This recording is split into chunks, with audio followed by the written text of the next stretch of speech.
J2EE is a large subject, but with the information that you got from this course, you shouldn't find any surprises.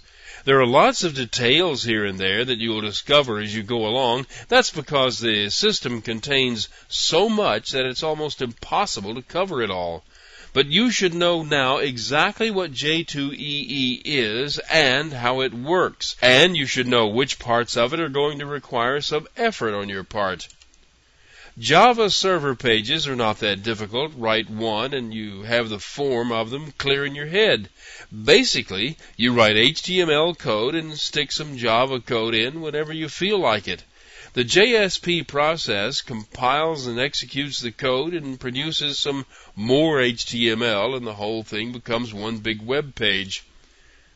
Servlets are, in a way, the opposite of Java server pages. In a servlet, you write a Java class that has some HTML code inside it.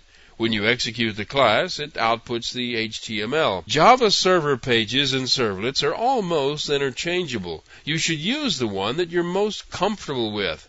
If you're more at home with HTML, that will probably be a Java server page. If you're more at home with Java, you probably will find it easier to write servlets. Basically, anything you can do with one, you can do with the other. It's just a matter of the approach. But you need to know both Java and HTML, no matter which one you choose. Working with a database is a large subject. It isn't that it's really complicated, it's just that it's done so often that everybody has lots of opinions about it. You can read things about organization and normalization and so on, and if you work around database folks, you'll hear them talk about these things a lot. There are some fortunate things about SQL. It started out as an attempt to standardize database access, but it became fragmented into several different dialects, and each dialect behaved differently. This trend has reversed. The SQL used in Java is SQL 92, and it's almost identical among the different databases. You can find differences, but they're minor, and they can usually be ignored, except in the most special cases. There are different kinds of enterprise Java beans. There are stateless session beans and stateful session beans. There are entity beans and message beans. There is a degree of standardization among the beans, but there is one variation. Different servers act very differently. It's the server that contains the beans and manages the communications to and from the beans, and the servers all do it differently. This course concentrated on the contents of the beans themselves and showed you how beans can be deployed using the Sun's reference or standard server. But you're almost certain to be using a different server, and they each have their own deployment software.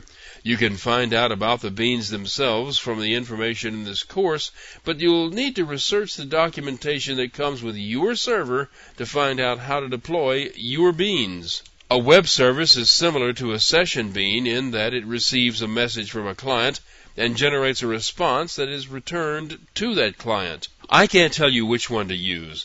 You probably should go back through the lessons that explain them while at the same time keeping your application in mind.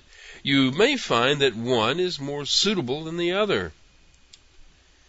Right now, you probably feel like you only have a vague notion of just what all this is about and how to use it. And that's okay. This is not a starting point. This is an ending point. When you're in the midst of designing your software system, now that you know J2EE and how it works, you'll naturally see places where you can use J2EE.